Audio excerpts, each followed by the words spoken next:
Hey, it's Clay, and this will be a video chart on ticker symbol KALY. We will take a look at the 30-minute time frame. Real quick, what do I mean by 30-minute in case maybe you're new to charts? Instead of each one of these candlesticks here representing 1 day's worth of price action, which is what you would normally see, each one represents 30 minutes. So all this here may look like several days worth of time. It's actually today's price action broken down into 30-minute time slices. I like through this time frame and does a good job of telling the quote-unquote story of the price, and then makes mapping out where levels of support and resistance a bit easier to see. I did this analysis on Friday, so that is where the green and red line annotations are coming from. But want to get things updated here. Yeah, it was a short day with the markets closing at 1 p.m. Eastern time. But what I found fascinating is, and not to pat myself on the back, but definitely charts. I promise I have not moved that green line. If you don't believe me, I'm not offended. Just go back in the video archive and you can watch where I put it. But on 2 separate occasions today, the price literally came right down to that green line and essentially found support at it each and every time. So it really kind of just goes to show the power of charts, but also goes to show that, yeah, the current bounce that it's underway, it's not necessarily the most exciting thing, because I know this movement has shown big price explosions in the past, but it's quietly continuing to raise itself higher and higher. And again, from a higher and higher perspective, what I mean, well, once again, the price actually put in some new highs compared to where it was not that long ago. So it's just chipping away and quietly making its way upwards.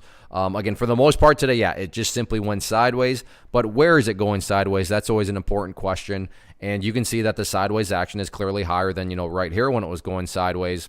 And it's definitely, obviously, a lot higher than where it was when the price was, all the way down at that portion of the chart. So sure, by no means was it a quote-unquote exciting day per se, but was it a healthy day? Yeah, it was definitely very healthy. Now, with all that being said, just because it was healthy doesn't mean that this thing is guaranteed to be exploding back up to 0.036 or above. Is it at least logical to think that the price has a chance? Yeah, I don't see why you wouldn't think that. I mean, will it happen? Nobody can tell the future, but always a big question is this logical on my thought to even be thinking this? Case in point, is it logical right now to think this thing's going to hit $10? Of course not. Now, if it's at $9.85, well, yeah, it becomes a lot more logical. So same stuff here. Is it at least logical to think, based on how the price has quietly been creeping upwards, that it could make another run up at 0.032, which is this red resistance level right here, or even above? Yeah, I feel it's logical. Not a guarantee, but it's at least worth discussing. So we'll see what happens with it. Markets are closed tomorrow, Tuesday, for Christmas. So Merry Christmas to everybody. But yeah, it's taking shape. Not exciting today, but a healthy day. So we'll see what Wednesday brings.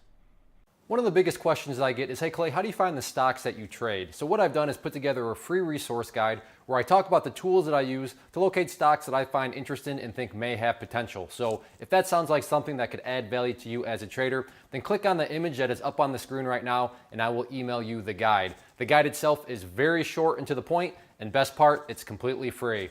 Thanks for watching the video. Let me know if you have any questions.